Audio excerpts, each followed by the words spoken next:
Hello everyone and welcome to the 10th episode of our Draenora campaign, brought to you by D&D Universe. My name is Doma, or Ares, however you want to call me. I am the DM of this lovely group of people that we all have right here in front of me. If we're just going to go down the line introducing everybody, starting with the orange colored name and working our way up on the screen in front of you, that would be Emery, and that is Nick, playing Emery. Also, at Nicholas Guzman. What are the numbers at the end of that? Oh yeah, 47 on Twitter. Hello. Right after that, we've got the purple, the incredible Kalos, the halfling, also known as at Delta_Diagoras. Hey, that's me. Just above him, we have the legendary, amazing entertainer that is Lavash, also known as at Alex_things_Lavash. I think it's AKA in the middle of there. Yes, it is. Also, may I add, incredibly handsome. Incredibly handsome, to die for looks. Right after that, we've got Cornelius, also known as Fluff, also known as, forgot his Twitter handle. If you could fill that in, Fluff. It is at Floofernuff. Yes. Actually, why don't I just make this easier on myself? And boom! There's the wonderful art drawn by our artist, and we'll get into that in a second. And just above Cornelius, we've got Sterark, the wonderful bard skeleton turned something that he hasn't quite discovered quite yet. Or also at the Gentleman Yosh, without an E, on Twitter. Hey. And finally, our lovely, amazing, hilarious, entertaining guest, hyping him up so much because he is so incredible, playing Tagatura as his guest character on our Draenora show, Joe from the D&D Bags podcast, also known as at the D&D Bags on Twitter. I'm never going to be able to live up to that hype, but thank you very much, and I'm happy to be here. And that is the cast of tonight's show of the 10th episode of Draenora D&D. So, just as we always get into our show, we're going to be doing a couple of announcements, just so that way we can kind of talk about what's coming up in the next coming week or this week, whenever you're watching this. There will be dates associated with that, unless it is something that is currently being worked on. And one of those things that are being worked on is our sort of side project, our D&D bootcamp type training program. For those of you who are a little new to the whole tabletop genre, the tabletop scene, you can go ahead and come on over to our official Discord, link in the video description below, to get a little more familiar and have some of our trained DMs and players kind of give you the do's and don'ts of being a good player and showing you how the game works. That is our D&D University program. So a little bit more specifics about that will be coming out as they are decided upon and spoken about at our meetings. And if you want to get a little bit up to date on that, you can go ahead and follow any of us on Twitter. More so myself, since I like to post all of the announcements and when our videos go up and all that kind of thing. So that would be at the Nerdy Aries. So that way you can keep notified on all of that. If you could plug yourself as well, Joe, so that way people know where you're from. I kind of said a little bit, but talk about it. As was mentioned before, I do a podcast called The D&D Bags. We're on Twitter at the D&D Bags. We do a weekly podcast. It's mostly comedy. It's a lot sillier than what I've experienced with this so far, but otherwise, we have our own website, which is dndbags.com, where everything can be listened to, and also on iTunes. We post up every Tuesday. And links to all of that good stuff will be in the description below as well. If you're watching this on YouTube, if you're watching this on Twitch live, thank you. Thank you for being here. We appreciate your support. And like I said earlier before we started the show, our official Discord is open to the public now. It has been in the works and getting everything all set up and glorious. But if you're part of the official Discord, then you can go ahead and go into the podcast and streams section of the Discord to find all the links to all of the amazing people that have appeared on our show. Some of those people would include the Fern Gaming Podcast, at Fern Gaming on Twitter, the Spellcast Podcast, at the Spellcast on Twitter. Those guys were really, really great and really, really funny. And if you want to see what they were a part of, you can go ahead and go to our YouTube, more specifically our one-shot section, to check out The Heist, the magic paintbrush, where our maybe not so heroes went in to try and find a magical paintbrush that was said to create powerful and incredible works of art, where a little bit of the plan went slightly awry, and our maybe not so heroes had to deal with it with some pretty interesting solutions. I think I have said all that I need to say, unless anybody else knows that I missed anything. No, I'd say you got it all. Yeah, I don't think so. Alrighty then. Then I believe it is finally time for us to get into Last Time on Draenora D&D. Our heroes made their way to Castle Eleanor after Luvash making a deal with the now name-revealed small jet-black-haired little girl, Lenara, found Kalos and brought him to the castle, whereupon they were met by the same little girl sitting upon a golden throne surrounded by incredible, huge monuments of soldiers and scholars lined up parallel against a red carpet that stretched all the way up to the throne, with two giant stone statues of soldiers resting behind. Slightly after entering into the castle, a bit of witty foreplay was introduced as the small girl Lenara grew quite bored of her immediate company, immediately deciding that in order to make things slightly more interesting, revealed a small pair of pendants that she had kept locked away in some magical dimension, that she had summoned to her hands through the use of some strange black and green ooze. And as she vigorously moved them through the air, the two statues behind her began to slowly animate and move in creaking, robotic fashion. And in response to the immediate danger arising, Emery, reaching towards his component pouch and reaching for the components in order to cast Fireball, immediately hurled it in the direction of his foes after the smoldering remains of the golden throne melted to the ground into a small yellow goopy puddle.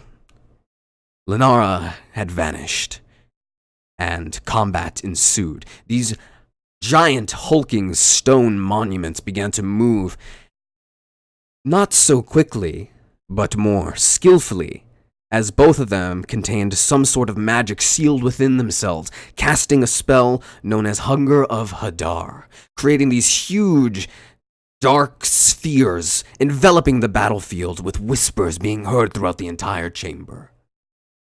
After some gruesome and grueling combat had ensued between our heroes and their stone-like enemies, Lenara appeared once again, yet not in the throne which had been melted to the ground, instead in a hallway reaching off to the right, where she had instead summoned Kalos to walk forward, Luvash stepping forward in order to protect his newfound ally, insisted that he joined in this endeavor.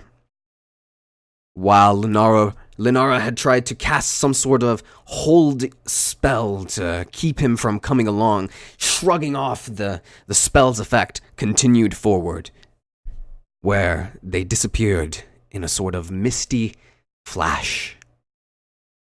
Where they had appeared was some sort of dark laboratory with bloodstains and bodies littered across the ground, skeletal remains shattered in many different places, and large cages containing humanoids of all different races kept inside. An overwhelming smell of death enveloped the air, permeating through the nostrils of our heroes. Where they had met new company. The elf Tagatura, who had been stripped of his belongings. And after some negotiating and instruction between Lenara and her company, she had sent Kalos out to meet the person known as him, out to the gardens, whereafter he had disappeared from leaving the room through the door. Meanwhile, Lavash was met with an ultimatum. After being handed a small sack of what appeared to be small beads of dark energy or goo of some sort, ordered him to make sure that each of the allies of Kalos had taken one of them in order to be used as bargaining chips in a later event. After leaving this laboratory with their new ally in tow, Tagatura, our heroes reconvened in the main foyer, or rather the court, of Castle Eleanor, with Kalos nowhere to be seen. And that is where we're going to pick up on our story. So, gentlemen, the floor is yours. Oh god. Wasn't there a bit more after that? We ran into some creepy little kid with a broom, right? Ah, yes.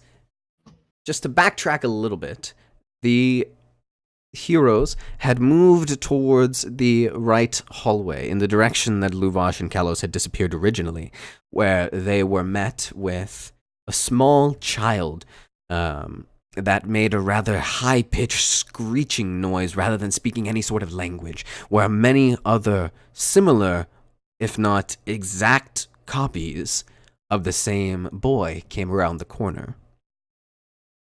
So you are faced with that situation. Allow me to change over the scene to match. Oh boy. Not looking forward to this one.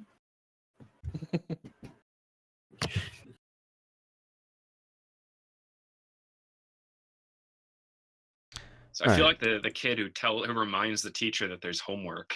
I feel like we almost got out of this encounter, and then I was like, wait, wasn't there a fight? Wasn't there an assignment? Well, if you weren't gonna say it, I was gonna remind him. Oh. There we are. Ooh. If that's the case, I'm the kid in the back of the class who didn't do it. Mood. Oh boy. Hello, little child. Can I see a zoomed in picture of that kid? If that's okay. You can zoom yourself in, buddy. Oh yeah, that's right. I'm not fully zoomed in. Neat. So just allow me a moment to get all the tokens that are here on the board.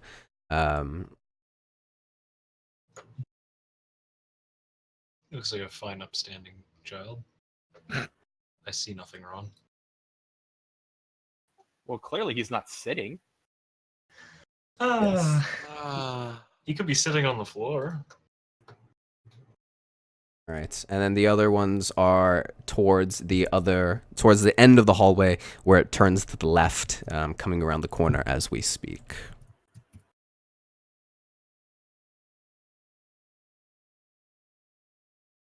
So, gentlemen, once again, the floor is yours.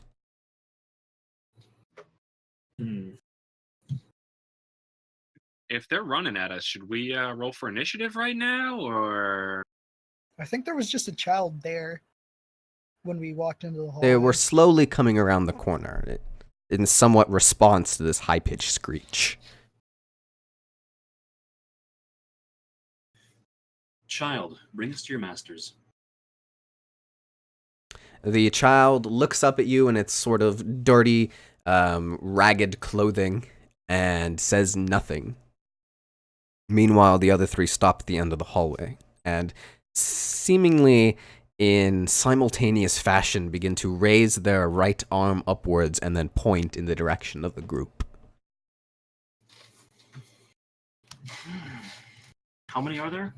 There are 4 in total, 3 at the end of the hallway that you can see, and then the one in front of you.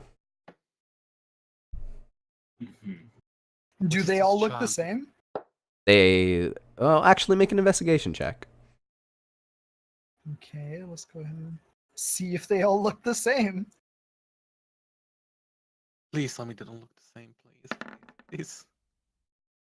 That would be a 19. They look exactly the same.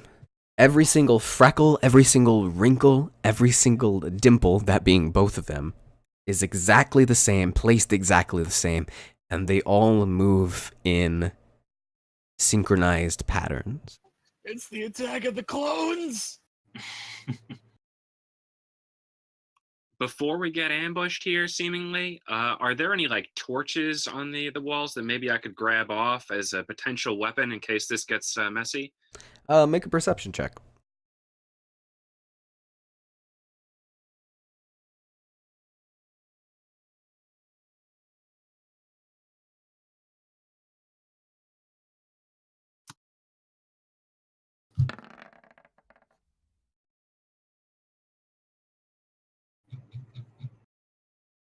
Four, not great.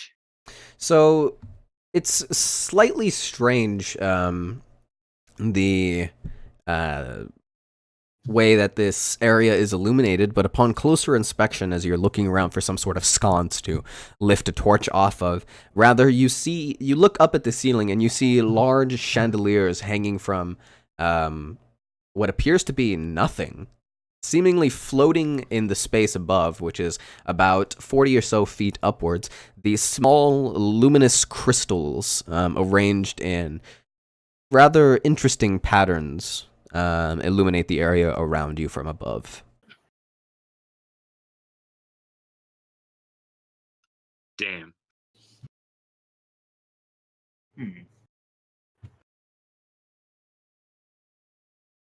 I do apologize if this messes anything up, but I'm having some technical difficulties On what end? on my end. I meant of what? Discord or Roll20? Roll20. Oh, that's not that big of an issue. So, gentlemen, what is the plan of action? So are they still running towards us? Nope, they have all stopped. The 3 at the end of the hallway are all currently pointing at you. But what does What that the hell mean? is going on? But it is What are they pointing? silence. What are they pointing for? Can we tell? They're all pointing at the group. Yeah, but who are they pointing for? We don't know. They're just pointing in that general direction. Who are these children? They're Why are we servants of some stopping? sort. We don't have time for this. We don't know what they could be doing to Kalos. Just ignore them. It could be a trick of some sort. I agree. Let's continue on. With haste. I'm gonna start walking forward. We'll start heading down the hall. All right. Mm-hmm. We're just moving. Bobbity boop. Does anybody else want to do anything? So you're gonna continue to make your. Remember, guys, you guys moving your characters. Currently, the screen is up with all of our wonderful art, so they can't see the movement. Oh, okay. That's sort of saved for the combat phase of our stuff. So you're just going to make your way down the hallway, past the children. As you make your way towards the end of the hallway, is anybody like keeping an eye on the kid behind, or are you guys kind of just trying to ignore the scene around keep an you? eye on the back. Okay. So you're kind of glancing over your shoulder as you're walking forward, just trying to be as alert as possible. After taking quite a beating from the two stone giants from before, you turn around and you see that the child has remained motionless, seemingly, but you see that the head has done a complete 180. Oh, that's so spooky. That is unpleasant. Guys, Its body is still facing in the direction from which you entered, but as you would assume that it would make some sort of sound and with the bones cracking, it was completely silent. you might want to take a look at this. Take a look at Yeah. what? That's not human. Starrock, you know just as well as me that they aren't. We've been through this before. You're What the right. hell am I doing in this city? Ah, Let's keep going. So as you continue to make your way down the hallway, you hear something from behind. And then the three in front of you respond in turn with the same kind of screech. And it echoes through you and kind of haunts you. I need everybody to make wisdom saves. oh no. 4. 17. 8. 25. 7. All right. So Lavash and Cornelius, you win against the save, but Starrock, Emery, and Tagatura, you take 2d4 psychic damage. Oh, that's 2d8. Whoops. You each take 5 points psychic damage.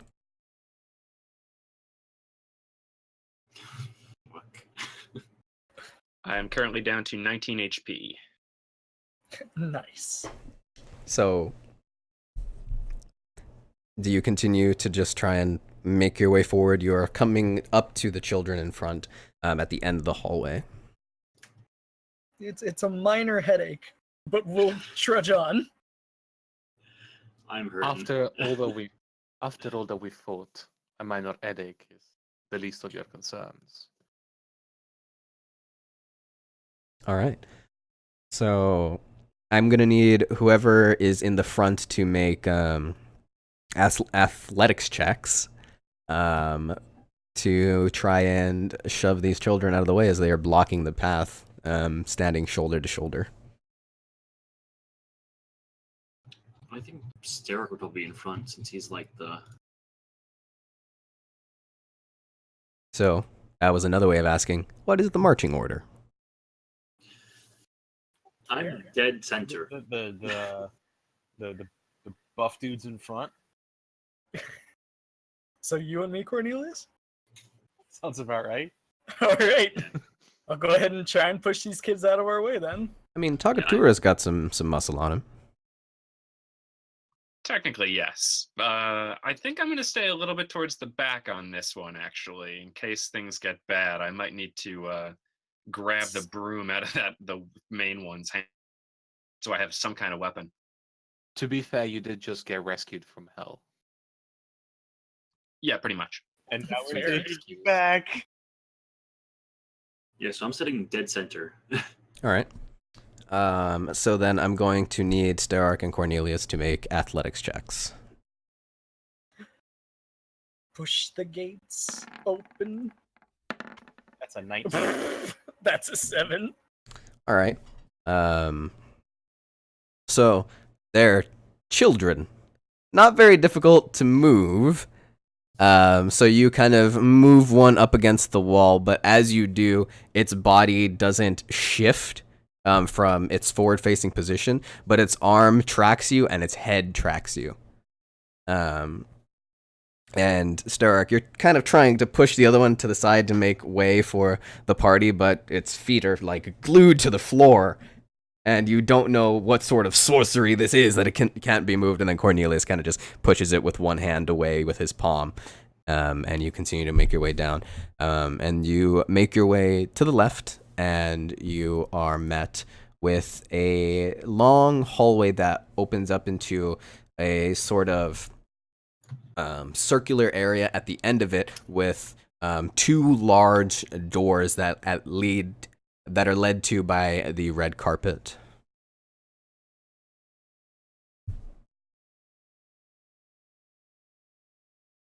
Onwards. Yeah. Tidy ho. Yes, of course. Tally ho. That's the one. Tally ho. So I've you heard that sometime. La, la, la, la, la, so la, you la. continue and you make your way forward. As you enter into this circular area, you see two desks on either side of the circle that appear to be opened in a couple of places. Who has the highest wisdom stat here? Probably As me. in passive perception, Yes, as in passive perception. 15. Yeah, I'll probably do it. I have a 14. Okay. Luvash, you see something glittering in one of the open sections of the desk on the right. Oh. I will investigate some more. Do you alert your companions to this? Are they... They're currently all around you. How fast are we walking, would you say, guys? At a hasty pace, but not running.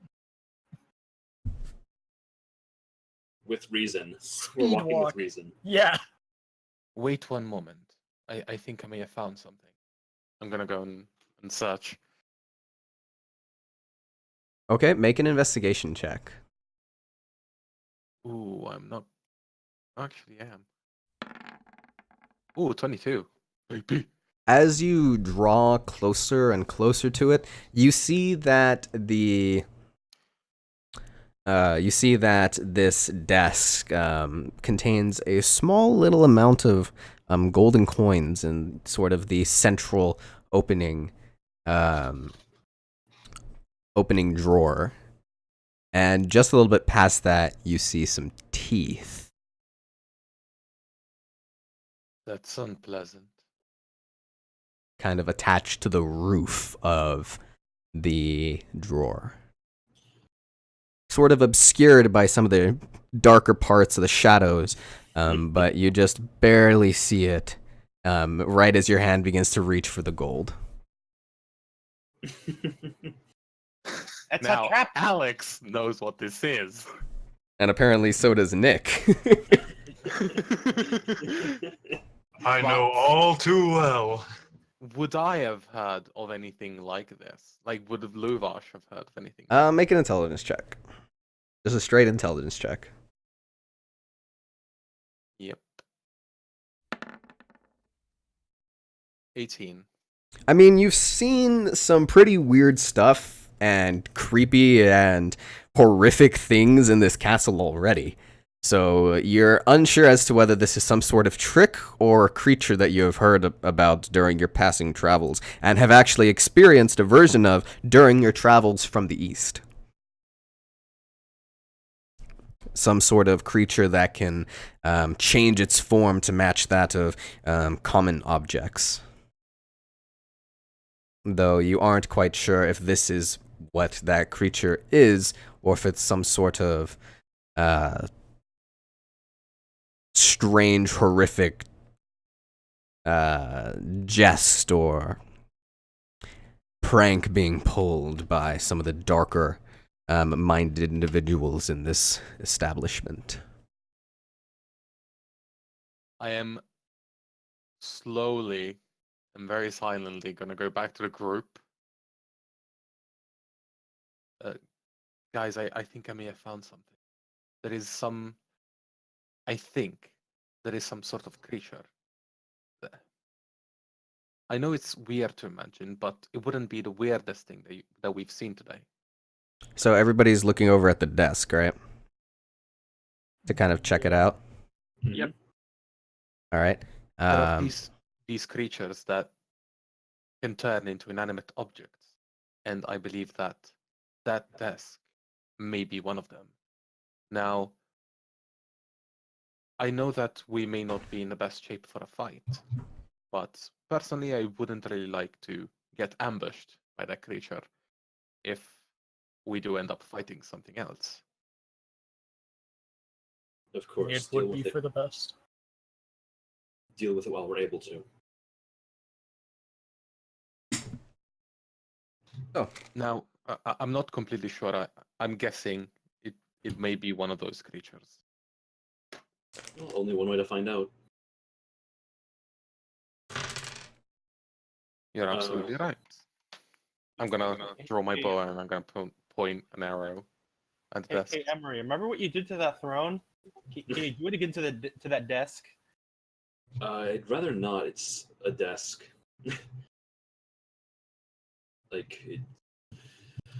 We should be careful. These creatures can be very dangerous. Of course, but I wouldn't want to use that kind of destructive magic against a single enemy. He's right. Save Also- it for when times are rough. The area around you is small enough to the fact that there isn't really a lot of space for you to avoid the blast radius of that spell. Is there an image for this room or no? There is. You should bring it to us. Oh, hey. I shall. This whole castle has images. Show yes. us it all, Ares. Show us it all. Well done, Ares. And I forgot to set up the fog of war, but thankfully the audience can't see this room yet, so. It's a pretty room. What are you talking about? We haven't seen the room yet. I mean, yeah, What it's a room? pretty darkness. Yeah.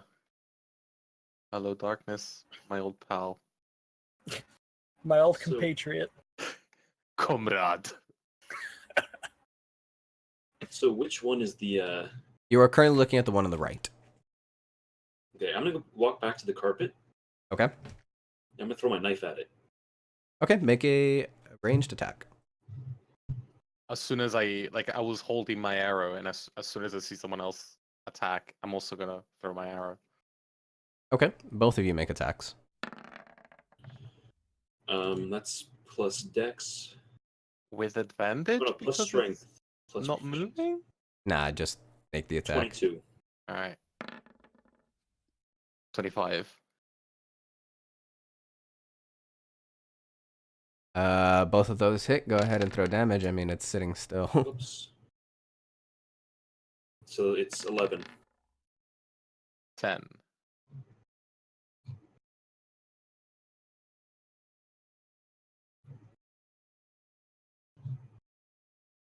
Yeah, it's 8 piercing, 3 lightning, in case that matters. Okay.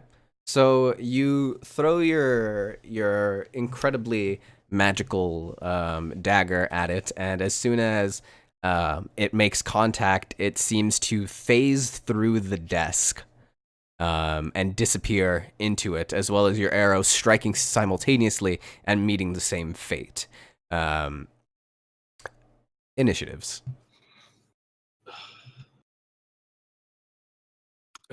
Also, I need Lavash, before we get into this, to make a perception check. Okay, let me throw initiative first. Throw 15. perception. 18. 13. 6. That's 16 for me with the with my modifier. All right.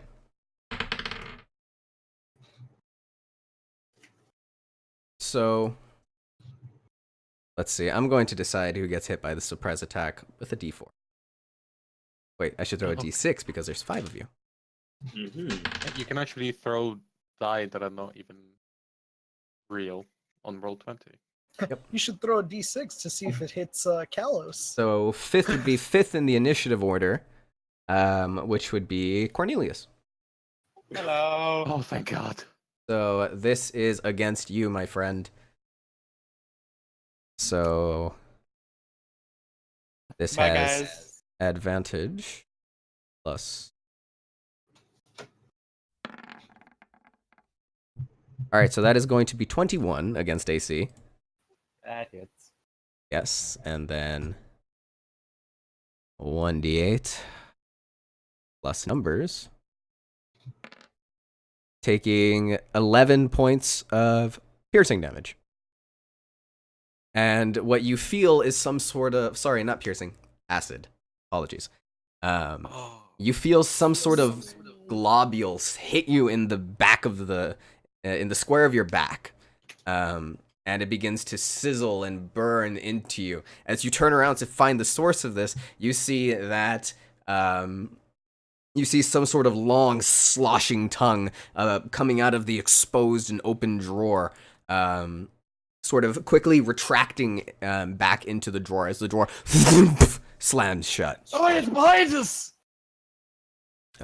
So, just a quick recap on that damage that was dealt. That was how much again? 10 and 11 acid. 11. okay. All right. So up first in the initiative would be Stark. All right. So, as my compatriot yelled out, "It's behind us." Yes, yes, Take it out my is. rapier and just. Oh, there too. Oh, that's unpleasant. Very. Also, I don't think you're showing the map on. I'm on the not. stream. We are about to get into that now that battle has begun. Cue Pokemon theme, but not really because copyright. Yep. I'm gonna go ahead and make my way over here and stab it in the face hole or something. Okay. So you charge forward with your rapier drawn. Go ahead and make a attack. I will. I did it. Wait, is that macro set up wrong? Yeah, it probably is. I also need to put down an image for Taga. Yeah, that'd be really cool. Yes. That's Unfortunately, 9. we didn't get the chance to have our artist draw your character, but hopefully you survive long enough for that to be a thing. Hopefully. That would also be really cool. Yeah. So I guess we will use. So what was the It was a attack? 9. A 9? Nah, you try and stab into this creature, and it appears to hit its exterior as if you were striking at a stone wall, and you immediately retract. So the first attacks that were sent at the one on the right, didn't those seem to have phased through it? Is that correct? Yes. Past its sort of exterior appearance. Okay, so I'm concerned that the one on the right may be an illusion to distract us from the one on the left, or there's something really weird going on.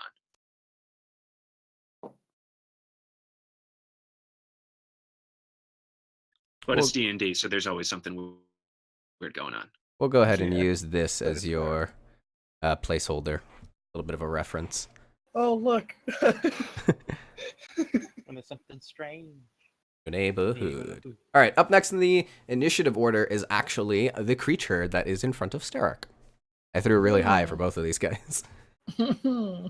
So, a huge, long, purplish blue lashing tongue immediately flings out from the center exposed drawer and tries to slap at you. It's not very cash money. It's tongue dripping with some sort of acidic ooze as it falls and drips down onto the floor, starting to leave these small little craters of the drop's landing. Ooh, That's not good. it's never good. That is a 15 against AC. Doesn't hit. So you immediately bring your sword up to block, but you immediately recognize that whatever this is trying to strike you with has some sort of acid, so instead you kind of use your blade to fling it to the side and deflect its attack towards you. All right, up next in the initiative order is going to be Emery. Okay.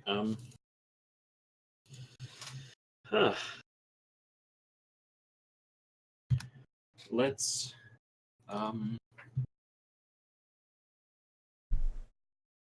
recall my dagger.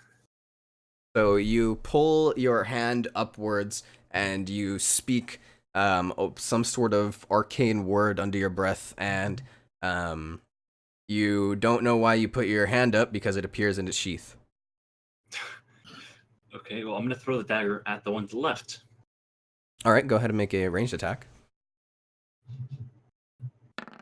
So that was 2. We always go with the first 12. one.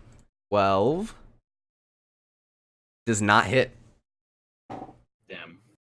So you fling the dagger towards the creature, and it lands and it hits the desk, but it doesn't seem to have caused any damage. You can see it sticking out from the wood.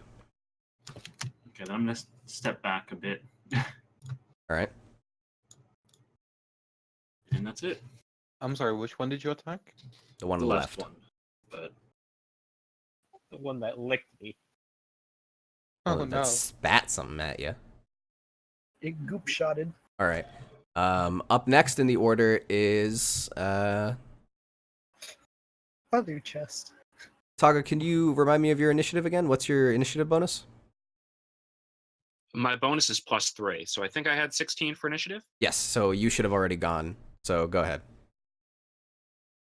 All right, then let me see if there's anything I can use here as an improvised weapon, because I don't believe I currently have one. Well, you got your pendant back. Yeah, but that's not actually a weapon. If I could use my fist if it comes down to it. Yeah. So can I'll roll a d20 and see if I can see anything that I can grab and use as a proper weapon. All right. Yeah, go ahead and roll a perception check. Pick up a chest and hit it with the. Pick up a mimic and hit it with the Yes. other mimic. Just suplex the mimic. So the total of that would be 21. This is perception, correct? yes. 21. All right. Luvash, do you have any daggers on your belt? Oh boy, let me check because I'm not sure. I do not. Well, alrighty then. There doesn't really seem to be too much around you that could be used as a weapon, though you do see some knots in the carpet below you that seem to be pretty sturdy, so you could probably fling them as an improvised weapon. I mean, I've Fling- got arrows that you can use and stab people with. The arrow might be the best bet I have right now, I guess. So you immediately reach over towards Luvash's quiver and yank an arrow free to use as an improvised weapon. We'll just consider it a dagger. That works for me. So I'll take that and then grab the amulet on my chest, and then Tagaturo will say, "Grandmother, give me strength." And I'll go into what we'll call a barbarian rage. But for the purposes of what this looks like, I'm going to have basically blue ghost armor just appear all around his body. And he's just going to run in at the one on the left and try to stab this thing with the arrow. So as you begin to call forth the spirit of your grandmother, you kind of hear a voice just ever so slightly whispering towards the back of your head, like, let's get him. As the armor appears around you. So since this is an improvised weapon, just don't add your proficiency bonus, but add your strength mod. Or actually, I'd let you use your dex mod for this. Yeah, that's actually better for me. So that'll be +3. So I think I rolled an 11. So 14. That actually does hit, so go ahead and throw a d4 plus dex. So you charge over towards the left or the right one? I'm running at the one on the left. All right.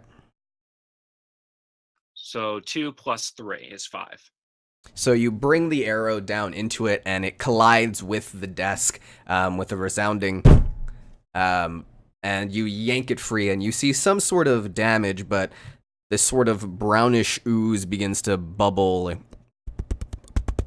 as it begins to slowly reform the sort of indent that you put into it. Tagaturo will take a second to say, "Gross." All right. Then up next would have been Emery, but I'm bad at stuff. So now it's Luvash. Whew. Boy. What the hell are these creatures? This is not what I expected from these creatures. I'm just gonna look around for a second. See that Tagatura seems to be fine. So I'm just gonna step here into the corner and I'm just gonna shoot the one that Starak is in front of twice. All right, go ahead and make them. Are you going to make them sharpshooters? Am I feeling lucky? Are you Yeah, feeling you're lucky, Puck? I'm gonna make him sharpshooter. So that's a 22 All right, and a 22. 22. So first one is 20 damage, second one is 18 damage. So you fire off two arrows from your bow, and you instinctually go to speak the words in order to activate their hidden potential, but then you realize that you are unable to do so, and you curse under your breath as you see them both land simultaneously, creating large indents on the side but colliding with the wood both times. Perhaps we should aim at the mouth. Good idea. I'm gonna take a couple of steps back. Just gonna assess the situation, and then that's my turn. All right, up next is Cornelius. I'm not feeling so good after that.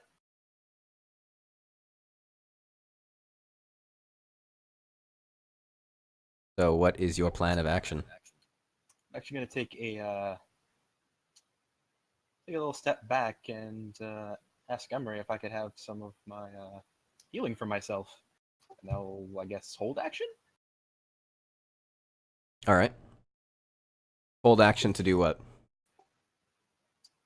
I'm requesting the keystone so I can heal myself, and I will return it. All right. Back at the top of the initiative is the leftmost creature, and it is going to put out its long lashing tongue as the center drawer kind of flings itself open, and the long purplish blue tongue lashes out towards Tagatura.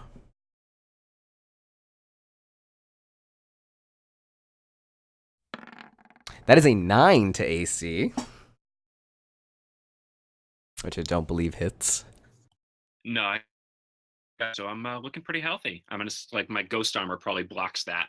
Yes, so you see it lashing out towards you, but you don't even flinch as it looks like it's about to make impact. It is immediately blocked by a shining part of this sort of breastplate of ghost armor, and immediately gets deflected backwards in this sort of flush of light.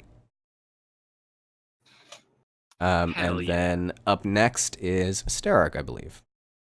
Okay, so I'm gonna hold my action for when it opens and lashes out with its tongue to crush the chest down. It is a desk. It's a desk. It is a desk. How did it look like when it opened?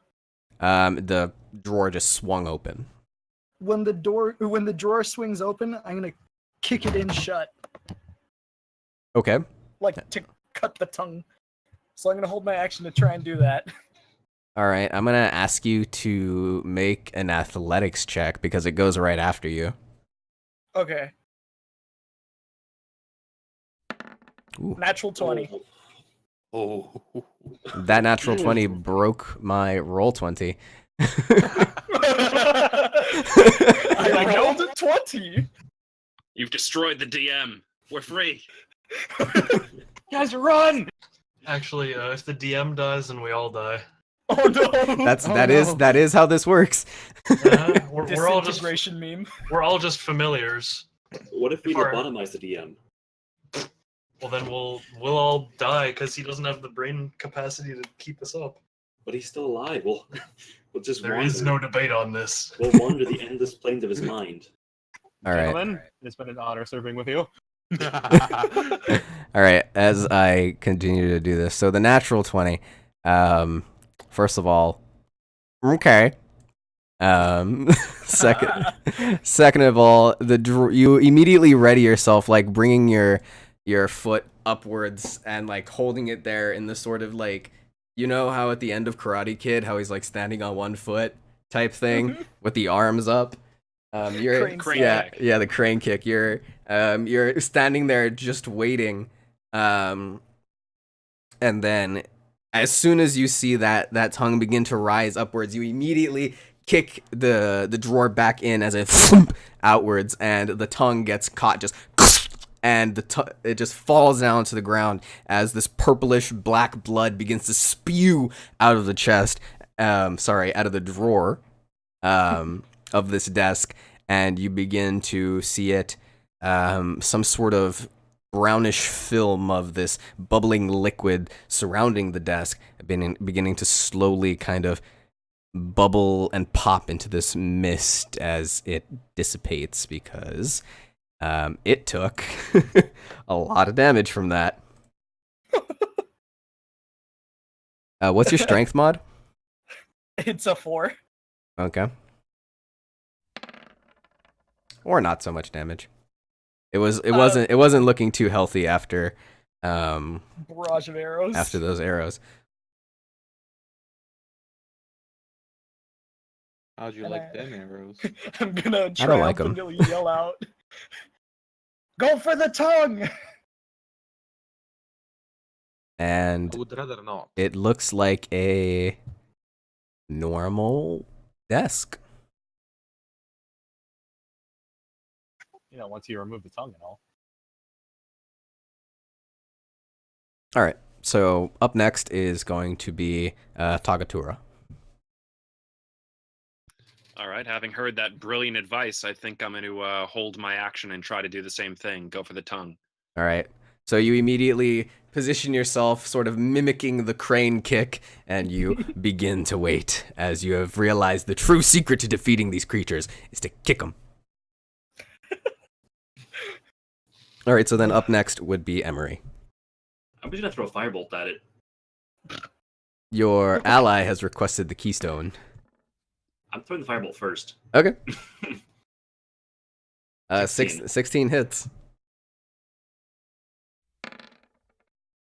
Ooh. 21. Without proficiency bonus for this particular spell. So subtract the proficiency bonus. 18. 18. I was about to say, wait, how did it go up from 21? You were subtracting. So you fire off a firebolt. Wordplay. And it collides with the side of the desk. The flames like washing over the side of it, as if you flung it at a wall. The sparks go off to the sides, and kind of envelop it for a moment, and it burns, and you hear a for a moment as the fire begins to fade. That was a good mimic sound. Like, that deserves an applause. The DM gets inspiration. Oh, I get an inspiration point to throw with advantage against you guys. You guys are too nice. And I'm gonna hand this keystone to Cornelius, but with like a please kind of look in my eyes. I nod. As I'm like reaching towards my sizzling back. So you hand him the keystone. Then it is Luvash's turn. If you don't want to move, that is. No, that's it. All right. So I'm gonna align myself exactly in front of it. all right. And I'm going to aim very specifically just at the tongue. I'm not getting these arrows back. And I'm gonna shoot both of my arrows. Sharpshooter once again. For when the tongue opens up. Yeah. Okay. So do you want me to hold the action and then I'll do it? Yeah, just hold the action because it's currently Alright. after each attack, the tongue immediately back inside the drawer. Right. Cornelius, you have just been handed the keystone from your ally. I will take the keystone and cast Cure Wounds at 2nd level on myself. All right, go ahead and throw that. Cure those So wounds. you begin to feel your magical power immediately begin to fade as you drop the keystone into Cornelius's hands, and Cornelius, the same rushing surge of energy that you have felt before, immediately rushes to your fingertips, just begging to escape as you let it loose upon yourself, casting Cure Wounds.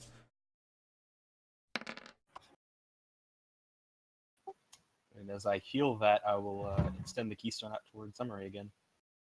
Feeling much better. Thank you. This is the nicest game of hot potato that I've ever seen. All right, so back to the top of the initiative order. It is actually going to be this chest. So I want Tagatura to make an athletics check, and then make your attack checks.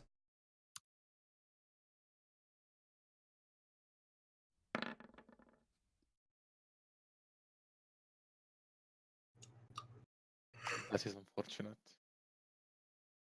I actually get plus athletics, so that's still 8. Not great. Yeah, okay. And then the attacks? Me. Yes, the 2 attacks. First one is 13. And the second one is 16. Both of them hit.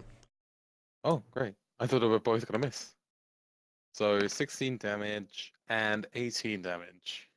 So you're standing at the ready to crane kick this thing, and you see the tongue immediately lash out as the drawer flies open, and as they make contact, the arrows with the inside of the drawer, kind of as they kind of apparently hit something fleshy on the inside. And you go to kick, but it collides with the drawer of the desk as it's coming out, so you like stop it, and then it kind of pushes into you a bit, and it's like stubbing your toe. Wait, I stubbed my toe? Essentially, yes. I will say Ah. ow. Take 1d100 points of damage. You stub your pinky on the coffee table. Non-lethal. Now, Alright. to be fair, if you cut like your finger or your toe on like a corner, it could get infected. Back in these days, not good enough Alright, so- sterilization. Gotta amputate it on the. It is not quite dead, so it's still going to get a chance to take its attack against Tagatura. Another 8! 3 is like the number of the night. So far. I'm fine with that as long as. But unfortunately, I am also rolling them, so I'm sort of fine with it. I'm half fine with it. All right. So once again, the tongue kind of lashes outwards at you, towards the other side, trying to learn from its mistakes, but the same flash of bright light from the ghostly spectral armor appears. And up next is Stark. How far away am I? Is this up scale? It is to scale.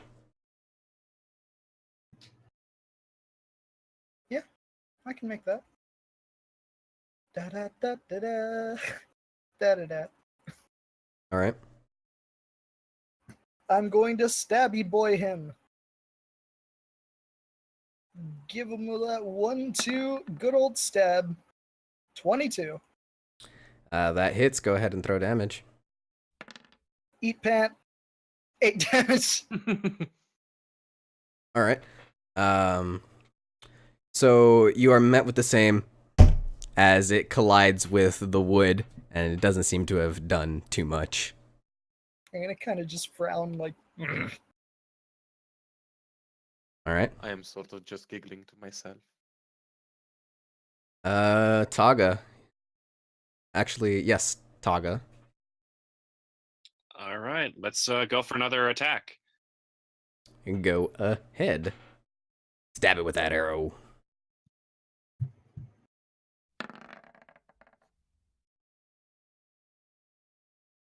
That's going to be a 15. Also, I get extra attack, so should I roll again?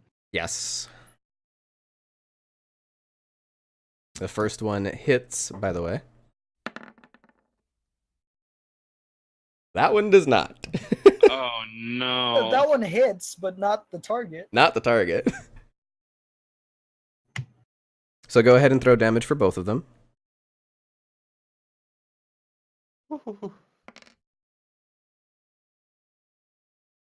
That's That's unfortunate. going to be 4, and I'm rolling another one for assuming probably hitting myself.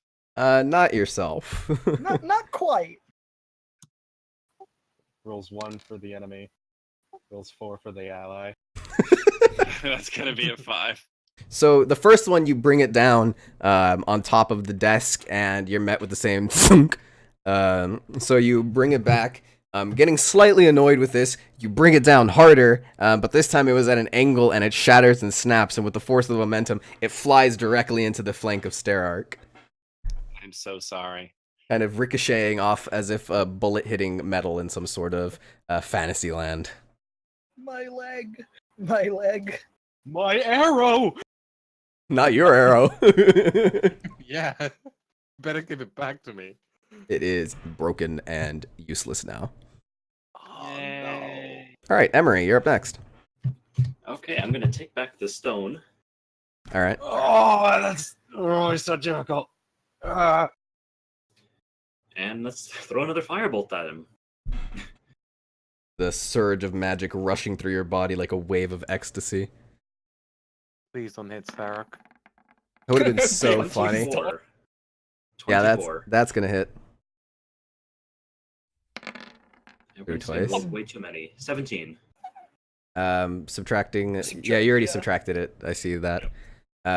Okay, so with that, you see the firebolt narrowly flying past the extended arm of Sterark in the form that he is standing, holding his rapier, and it and kind of across the side of the desk, and as it begins to bubble and pop into this brownish mist, and you begin to see just a burning desk as it has caught fire, and the creature has been vanquished. I'm gonna recall my dagger. And it kind of appears back in its holster. Perfect. All right. As this thing is burning, I'm just gonna get close to it and just start warming myself up. Okay. Just Pull Tagatoro out some hot dogs. Tagatoro will go over to Sterark and say, I'm terribly sorry. Are you okay? Don't worry about it. These things happen. I've had a lot worse done to me. Well, hopefully not by allies. Mm, uh, Kind of gazing back at his friends. Giving them a stanky eye. And we're actually going to pause on this scene and before head things get over serious, to Kalos. Can I say one thing? Go ahead. Unserious before it gets serious? Just like this whole journey has been worse. All right. Tenfold. Everything is fine. So, Anyways. we change our scene. You have just recently exited the laboratory through the door, and you are surrounded by bookshelves and darkish walls. And as you're taking in your surroundings, you see what appears to be some sort of shadowy figure kind of moving between the bookshelves, kind of going as it makes its way through. I'm going to try to approach said shadowy figure. Okay. I'm just gonna see what this is all about. So you continue through the bookshelves, and what appeared to be humanoid at first is instead revealed to be some sort of creature. As you examine its form, it kind of comes down to the sort of wispy steam, sort of smoke bottom as it's hovering in the air, where some sort of what you would assume a head to be is instead just two red dots. Oh. And you can see through it. It is currently not facing you, and you are standing about 10 feet away from it. I'm gonna go back the way I came. The way you came, you turn around expecting a door to be there, but instead it is just bookshelves. Oh. Oh. Well, I feel as if this confrontation will have to happen eventually. Hmm. First, we settle things with our words, then our fists.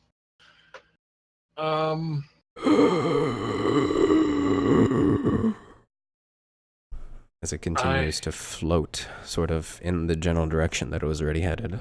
I'm going to say, excuse me, thing. As it turns its whole form around, it begins to face you. As you can see through its body, the small little red orbs of glowing reddish pinkish light begin to face towards you.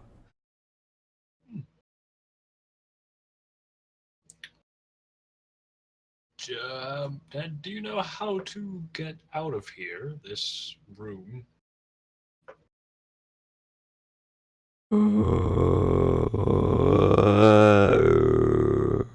As it begins to slowly hover towards you.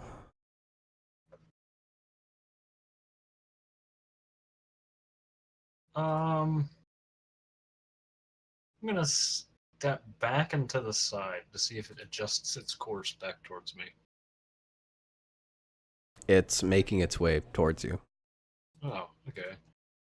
With some sort of ghostly smoke-like appendage reaching forwards, you begin to see just three what appear to be fingers, almost humanoid fingers, Ew. kind of forming and taking shape as the smoke solidifies and condenses into it. Well, this thing's made of smoke, so I don't think any physical weaponry would do anything against it. I'm gonna see what this does. I'm gonna see what's going on. I'll wait for him to get up to me and do whatever he wants to do, I suppose. So it comes forward, and it is right in front of you, and it extends its appendage towards you and like puts its ghostly fingers on your forehead. And you begin to feel some sort of force trying to make its way into your mind. You choose to resist. Nah,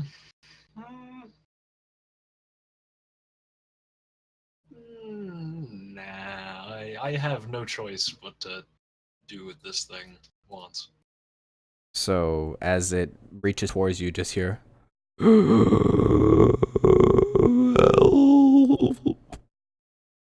And as it makes contact and you allow this force to enter through your mind, your vision immediately blurs and changes to this scene of gruesome images of this body being tortured and on its knees, with these figures wearing purple cloaks surrounding it with a golden maple leaf emblazoned upon it, with these sort of lashing black tentacles beating down onto it. And you get to see the last moments of this man's life as this black tentacle pierces through the ribcage and begins to tug at the very ethereal essence of this person, begins to be ripped forward and corrupted and tainted by this dark magic until the husk of what this man was before falls to the ground and is instead replaced by what it is now. Oh.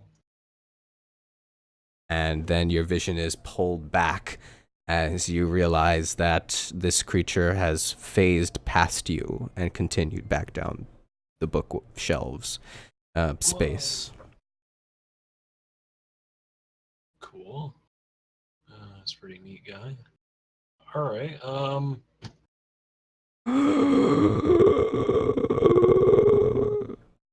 Slowly fading off as it gets further away from you. I'm just gonna ignore. I'm gonna just try to find another. I'm gonna try to find a way out because this is not where I need to be. So you continue forward, and you're looking around, and you notice something. You see flowers on the ground in front of you, which is strange considering that it is marble stone beneath you. Oh. You see the stems kind of growing up into these small little grayish black buds that bloom into these roses of dark purplish color, and they begin to form a trail going off to the right of this bookshelf hallway. I'll follow the trail. You follow the trail for a short time before you come to a door on the left side of the room, and it appears that the trail leads further down that way. I'll keep following. So you're gonna open up the door and continue forward? Yes. And also, when I open the door, I'll even comment, because I do believe the little girl said she could see us, or see me. I'm gonna say thank you. But anyway, yes, I'm gonna continue. So you continue through the door, opening it outward, and you see before you trees, yet the trees are barren. As if it were winter, the air has a chill around you. You see some trees further down this stone cobbled walkway that have been upturned completely and uprooted and tossed askew to the side. And you see these four-legged creatures, almost dog-like in appearance, making their way, sort of just roaming through. And you continue to see the trail of black roses going down the cobbleway. Okay. Well, I'm gonna keep following the trail, and I'm hoping the dog-like things don't try to attack me, so I'm gonna trust that. So as you continue to make your way forward, these creatures begin to turn their heads towards you, and you see what appears at first to be a magnificent sort of deer off towards your left, but as it turns its head away from you, you see that its back going all the way down, its spine has been ripped open from the sides and large sloshing black tentacles are flailing about from it, as well as the same with these four-legged creatures, these dogs. As you've continued to make your way further and closer, they begin to walk towards the walkway, stopping at the side of the cobblestones, looking up towards you, snarling and snapping their jaws, the tentacles flailing askew and aside, the same seemingly tentacles that had been erupting from that demonstration, as Lenara had put it before.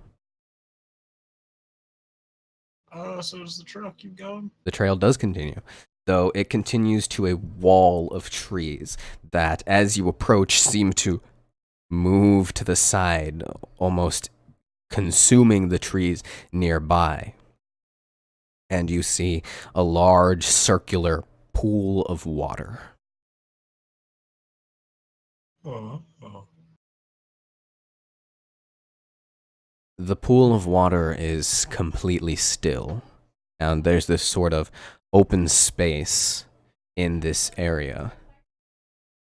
Do you walk into this area between the trees? Wait, hold on. Could you repeat that last part? Do you walk into the area as the trees part?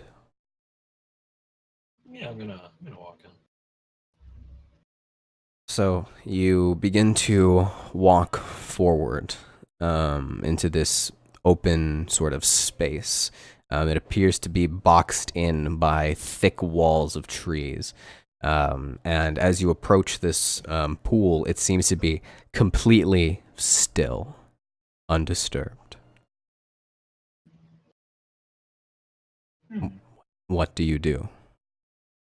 Can I just see if there's anything else in here? Am I just make sure I'm not make sure I'm getting the whole picture?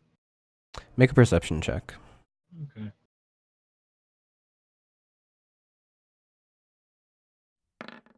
That is a 9. You begin to look around for some sort of extra piece to this puzzle, and you gaze towards the pool, and as you look and gaze into it, in the center of the pool, you see what appears to be a small little black sphere. Okay. I'm not gonna go in the. I'm not gonna go in there and get that. You know what? First, I'm going to just yell out, just outward, if anything will respond. Hello, is anyone here? Kind of looking around. You wait for about 20 or so seconds, and you aren't greeted with any sort of response. Okay. How deep is the pool? Can I see it? It is perfectly still, though it is not transparent. It appears to be filled with some sort of liquid that is somewhat like clouded water. You cannot see through it, but it does give off some sort of faint glow. Well, I'm gonna look back the way I came. There is no entryway from which you had entered before, instead just the wall of trees. I thought as much. I'm gonna get in there. I'm gonna start getting towards that black sphere. So you kind of dip your fingers into the pool to sort of test Test the waters. test the waters. Not so much for the temperature for fear of cold water, but to see if it has any sort of interaction, and it does. As you begin to dip your fingers into the water, it begins to leave a trail. The glowing radiance begins to darken, and as you begin to move your fingers through it, the trail behind of what you expect to be this sort of clouded essence being moved around is instead replaced and being darkened as your fingers appear to be drawing some sort of inky liquid in reaction. And as you move them to the side, these strings that you are creating are being drawn towards the bead in the center. Ooh. Do you still enter into the pool? Now wait, hold on. What did you say? Where were they going? They're though? being drawn towards the bead in the center. If they're not being drawn directly to me, yeah, They're I'll coming from proceed. your fingers towards the Yeah. bead. Yeah. I mean, do I feel any pain? Like, does it harm me at all? No, it does not. Oh, I'll keep going.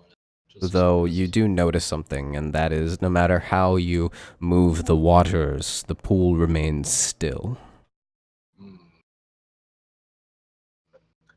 I'm gonna slowly proceed into the pool, kind of wearily. So as you begin to bring your body inwards, you begin to feel with your legs that the pool is sort of a curved upside down dome. Getting deeper at this sort of angled incline, this sort of smooth gradient going downwards. And as you enter, the area around you begins to immediately darken.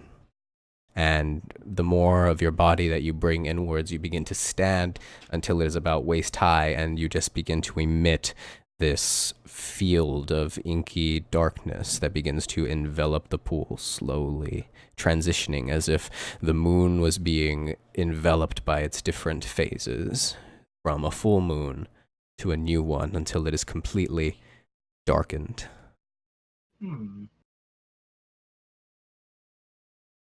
Okay. I'm gonna stay in that. I'm gonna stay there for maybe 30 seconds, just to see if anything happens with the sphere. The sphere has been lost in the darkness now. You are not sure where it is, as the Okay. whole pool has been enveloped by whatever you were bringing into it.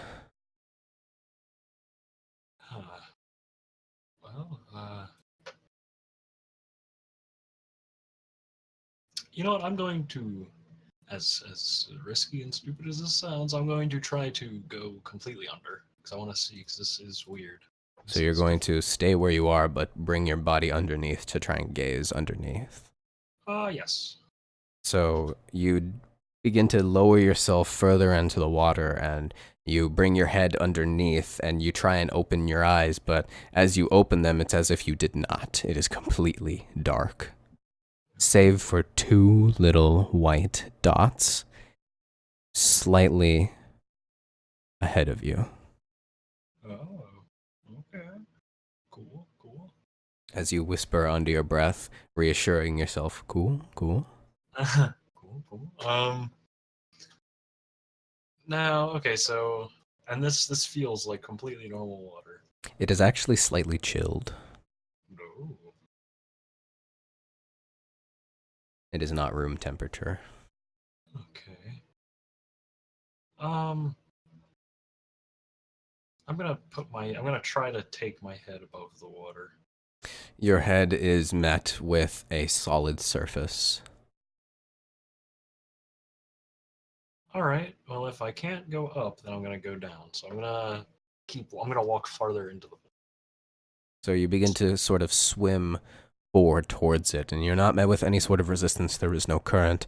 And as you begin to look around and your feet kind of leave the side from which they were planted, suddenly you lose all sort of placement, and then you are completely surrounded by this darkness, and the two dots, as you begin to move closer to them, begin to grow slightly.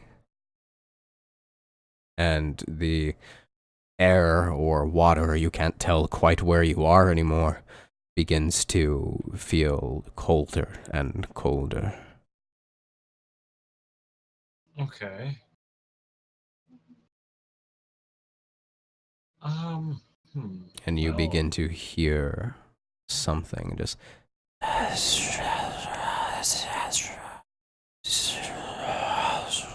whispers begin to move around you and begin to permeate you from all sides. all right. Now do I feel like I'm like gonna like drown, or like I'm like running out of breath here? You do feel that way, and you feel like you're about to lose consciousness, and you immediately kind of open your mouth and like gasp for air, expecting water to rush in, but you instead feel air rushing into your lungs. I hoped that would happen. All right. Then I'm gonna try to say, are you the one that I'm supposed to be looking for? Kind of wearily pointing towards the two white dots. As you begin to try and speak, you begin to feel water kind of pushing out through your mouth. And sort of. Yeah, I see. Huh. Yet it feels as if you were breathing normally. Well,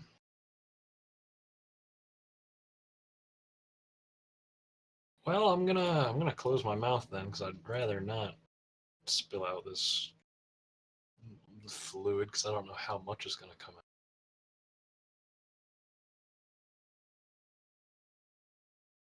But I'm breathing normally, you say? Yes, and the substance around you begins to get even colder. Then I'll think to myself. I'll think, are you the one I'm supposed to be looking for?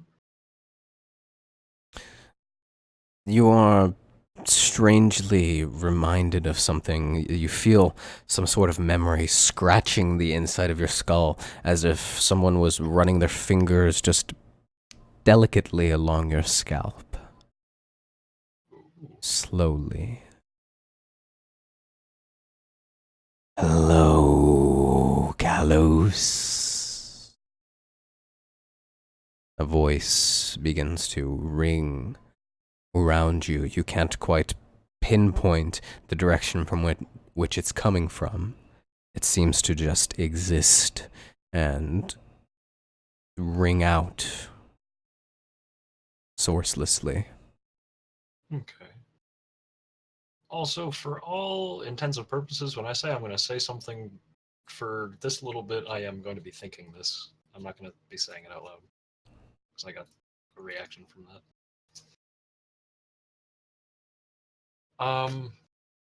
All right, and so I guess I will think then. So, you've got me where you want me. So, what is it that you want? You see the two white beads sort of move from their central position off towards some sort of light source.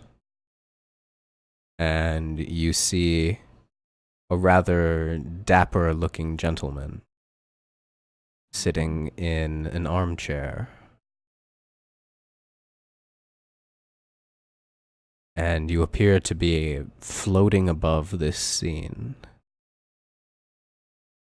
The figure sitting in the chair has jet black hair that's sort of tinted with a purplish green towards the tips of his hair, wearing an entirely black suit with some sort of purplish green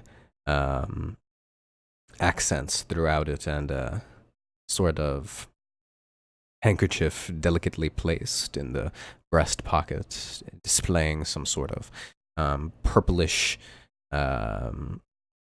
decoration with a golden maple leaf emblazoned upon it. And the figure puts an arm up towards the air and makes a motion with its fingers towards himself, and you suddenly feel a force fling your body forward rapidly downwards toward the gentleman. And just as it appears that you're going to make contact, you begin to feel your body drawn towards the ground ever so slowly, floating downwards until your feet feel some sort of surface. Take a seat, why don't you? His voice seemingly smooth, and it begins to calm your nerves. Now, okay, so I saw he was sitting in an armchair, but is there a seat for me? You begin to look around, and as you were drawn to this scene by some sort of glow before, as you look around this space, you see a small table next to him with some sort of bottle that has unreadable writing written across its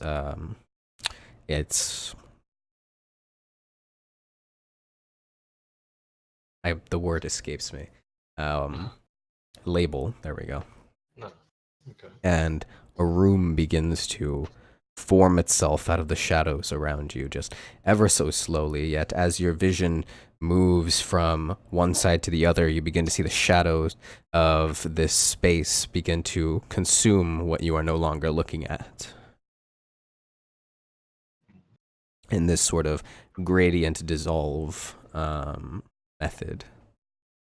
And as you look over, you do see some sort of place that you would be able to sit on, though it apparently seems to be just some sort of disc floating. Oh, I'll take a seat on the desk. So, as also, you... while I do that, I'd like to try to... I'll think it. Can I speak normally? I say, pointing to my mouth, then kind of like doing a motion with my hand, like outwards from my mouth. Why, yes, of course. Tell me, Kalos. Do you remember who I am?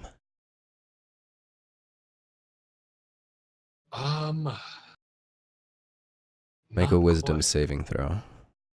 Oh, jeez.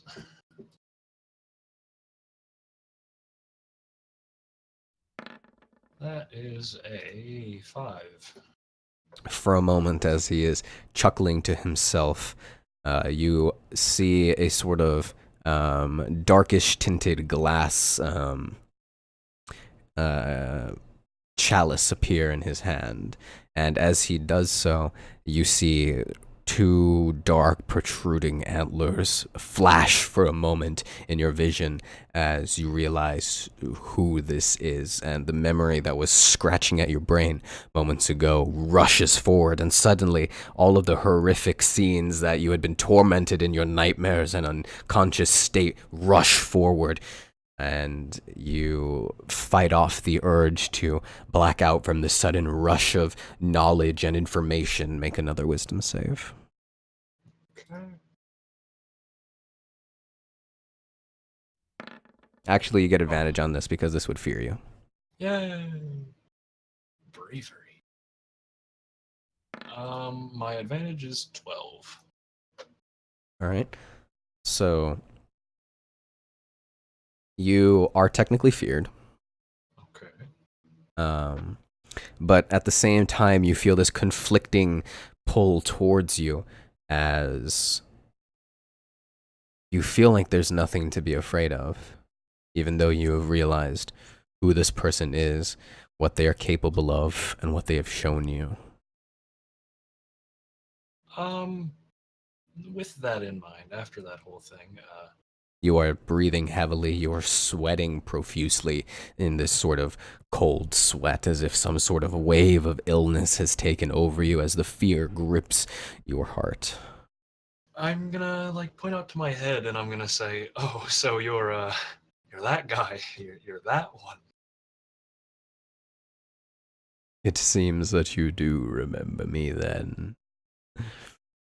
Then you understand why I've brought you here, Kalos. Yes, about the old man, right? Ah, so he takes the form of an old man these days, does he? Kalos, I have brought you here to tell me of the dragon. As he speaks more, you begin to hear the anger in his voice slowly rising and then fade, and this sort of looming shadow that is being cast behind him onto the chair begins to grow for a moment before shrinking back down.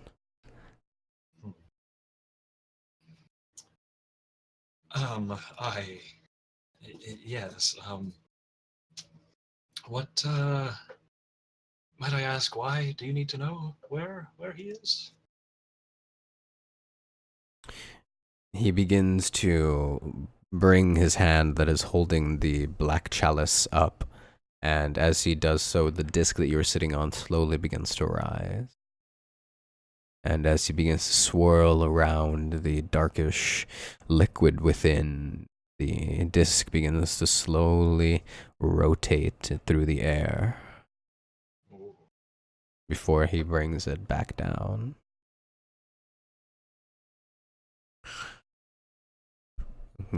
Kalos, my reasons for wanting the dragon is of no concern to you.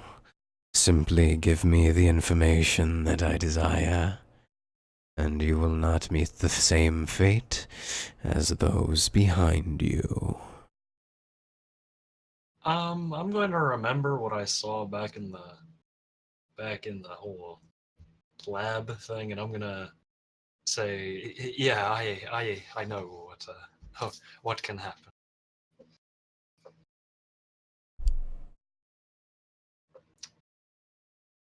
Where is the dragon, Kalos?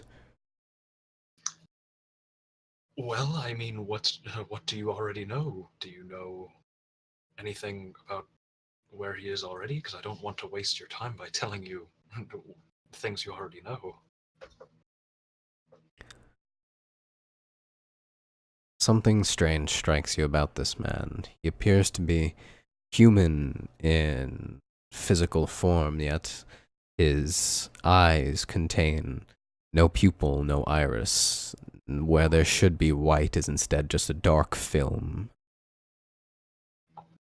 Ooh, Okay. Okay.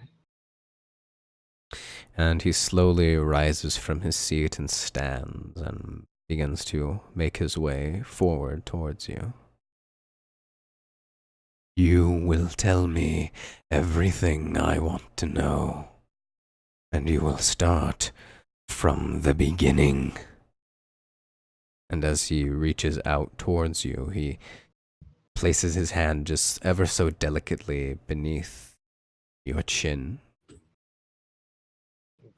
As he stands 3 feet taller than your elevated position on this disc, he looks down towards you with these dark, irisless eyes.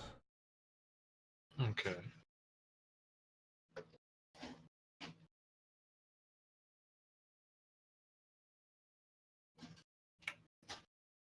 Does he say anything, or is he? He's waiting for you to say something. Okay. Okay. Well, you said from the beginning. Well, I can say that he's working as an innkeeper now. As you may know, I work for him.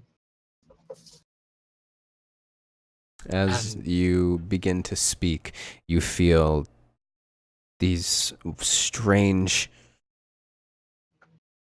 sort of skin crawling motions kind of stretching from the point at which he is grasping your face.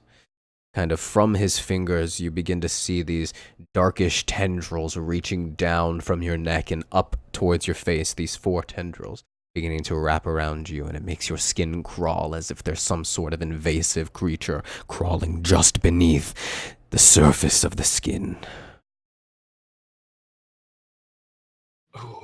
oh, okay. At this, I guess I will be even more frightened because, yeah, he is under my skin. And he's in the city of Eleanor. I'd say, kind of looking down, because I'm guessing this. I can feel this too. It's not just like a visual thing. Yes, it feels cold, as if there's a dagger slowly cutting into you. The sort of cold steel entering into your body, ever so slowly moving through the flesh, effortlessly without resistance. Okay. Yes, and I'm going to keep talking, and it's in the poor district of Eleanor. I'm gonna say I'm gonna try to feel at one of the tendrils, like feel where I can feel the cold. It feels extremely cold to the touch, ice cold. Ooh. And it's slowly traveling down towards your chest, and the other one making its way up towards the section of your face, up towards your cheekbones, around your mouth, curling upwards, going towards your eyes. Okay. Hmm. I guess I'm going to continue. And the inn, it's called the Silver Dragon. The Silver Dragon Inn. It's a front though. He's not completely an innkeeper. Like that's not all he does either. He runs a band of thieves. I don't know what else do you want to know? As he looks down towards you, you didn't realize it, but his hands have made his way slowly down from your chin as his hand begins to reach around your throat. On one side, his palm up against the right side of your neck, his thumb up against your Adam's apple, and his 4 fingers just ever so delicately grasping the back of your throat. And you begin to feel 5 more tendrils moving through your body.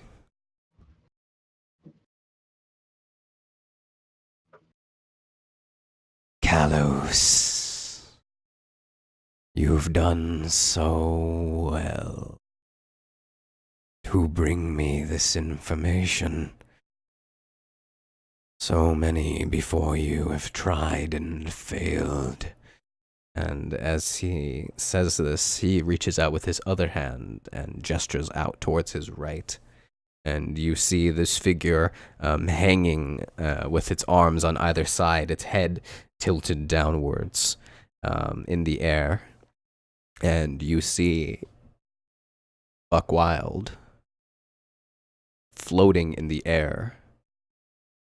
And for a moment, you see his still face as if he was unconscious, and then erupting out from his eye sockets two writhing black ichorous tentacles, and then a third one out through his mouth.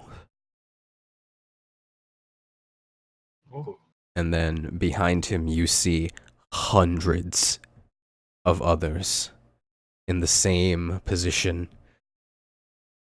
all hanging there in the air, extending outwards in a cone as far as the eye can see. Hundreds, if not thousands. And then a single snap, and the whole vision vanishes, consumed by darkness. And the last moment before the darkness takes all of these people away from your vision, you see Buckwild's head immediately rush upwards in a look of horror before the shadows consume him.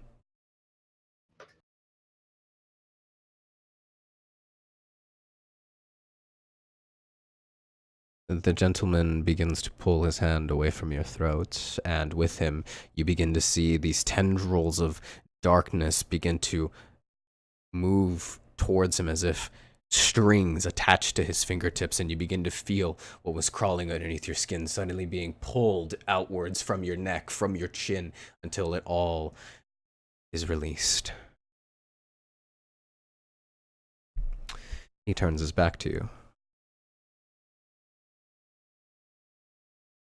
Kalos, tell me, what is it that you most desire in this mortal plane? Well,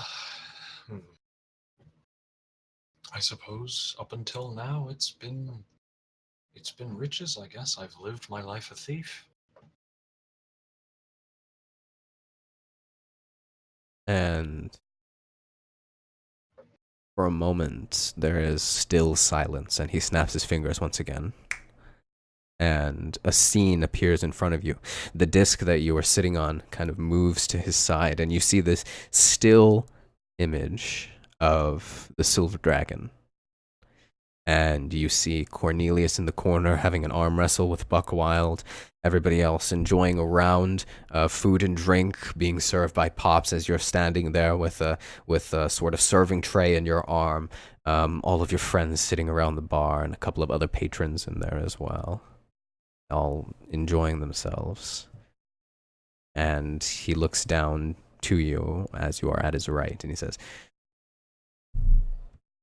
"Yet as I have invaded your mind, this group has brought you more pleasure than any of the riches that you have brought to yourself in the past. So I ask you once again, Kalos, what is it that you most desire on this mortal plane?"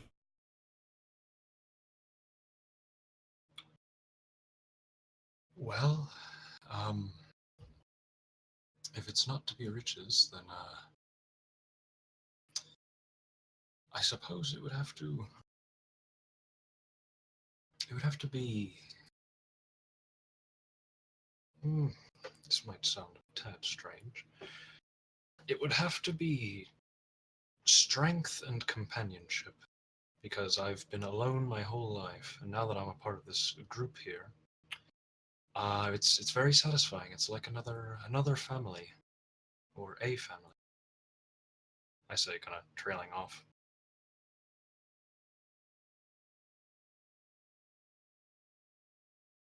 As you are sort of paying mostly attention to this scene before you, you begin to see it slowly fading away, becoming more and more transparent.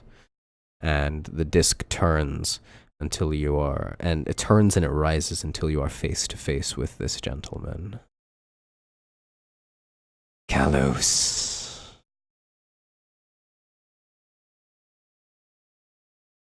Now that you have brought me all that I have desired, I can give you what you most desire. You crave companionship, and you may sit at my right side for all of eternity, commanding thousands beneath you in our happy family. He extends his arm outwards, and as he does so, you see thousands of purple-robed figures.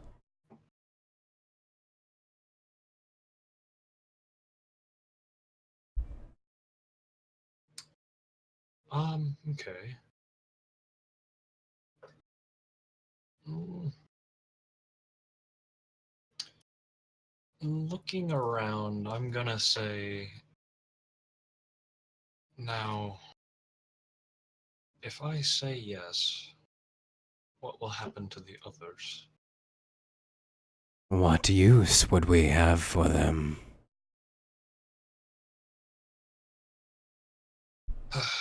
That's fair.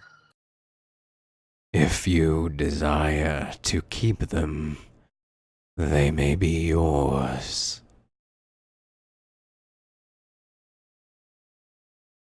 And as he says so, he lifts an arm up, and in his hand, you see this sort of aerial view of Emery.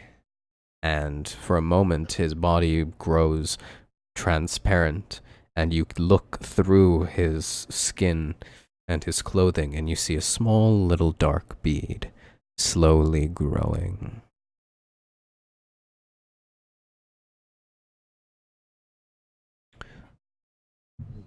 And Emery, you begin to feel this sort of weight in the center of your chest, though we're not going quite back to you yet.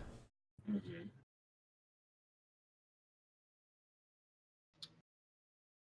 Well, I suppose you've given me an offer I can't refuse. But on the request that I am able to keep these people, as you put it, this group.